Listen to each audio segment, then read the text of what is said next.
Also, what we know from Trump's list is, of course, we know that what is the potential deal and what it should include. In this case, how do you see Israel assessing this list of the numbers, the 4 points that U.S. has mentioned, and what kind of role, according to you, would Israel be playing, if at all, it will be playing in this deal? Well, yeah, so again, this is a great question. And of course, according to press reports, the ceasefire, if and when the United States agrees to it, is said to include Lebanon.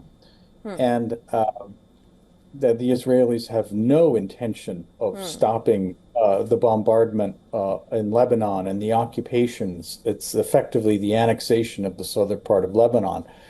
Um, so Israel, as it has no interest in any kind of agreement between the United States and Iran. And this has been a constant, of course, between the U.S. and Iran over the last 30 to 40 years, in Hmm. which the Israelis have no interest Hmm. in an American Iranian rapprochement of any kind, and they will do everything in their power to undermine it and wreck the rapprochement. Hmm. And I don't see Israeli behavior changing in any way, shape, or form. They Hmm. will do what they can to undermine an American-Iranian agreement. And this, we also have to, and your viewers should understand this as well, that this particular issue is framed by pretty intense domestic political pressures in the United States, which are being brought to bear on Trump, not only Hmm. by the Israeli government, but by the Israeli lobby in Washington, D.C. Trump is facing a lot of pressure from these groups who, of course, want the United States to continue the war. Hmm. Uh, and you have this extraordinary kind of situation in which you have the neoconservative Republicans who are like Ted Cruz as an example, essentially demanding that Trump continue this war Hmm.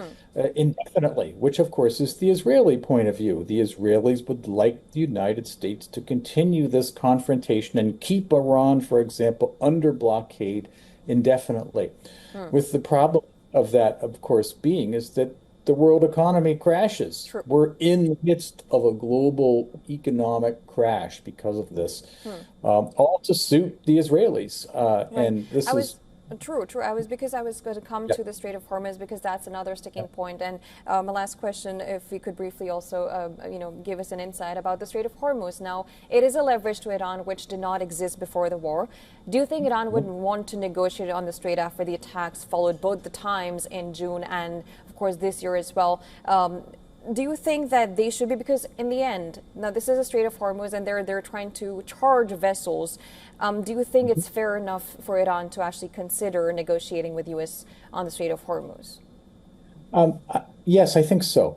And I think and again, at least if the press reports are to be believed, that Iran has agreed to a framework that Hmm. would essentially allow shipping to resume without any kind of toll structure. Mm-hmm. However, dot comma, there are caveats to this agreement, again, at least according to the outlines of the memorandum of agreement, and that is that Iran gets to start re-exporting its oil through the strait, and that the United States, in conjunction with this, starts to ease up on sanctions and the Mm-hmm. frozen assets, billions of dollars in frozen assets, which the United States has, which is on hold, so to speak.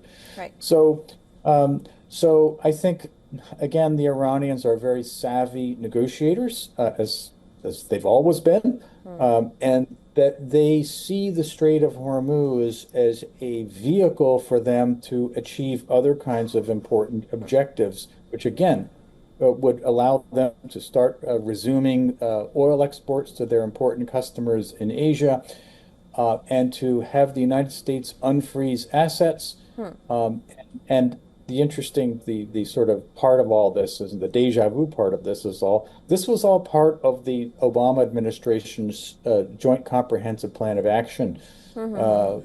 uh, from many years ago. And so here again, the Trump finds itself having to basically go back to the circumstance as it existed, which they claimed was unacceptable when they All came right. into office.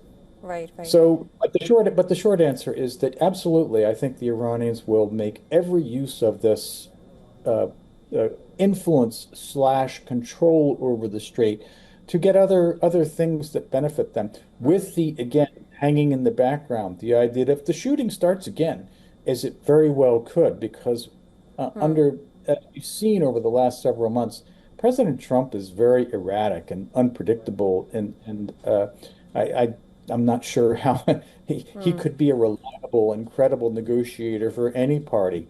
And All right. the Iranians know all this, and they Absolutely. could simply decide to close the strait again if I, if things go right, south. Professor.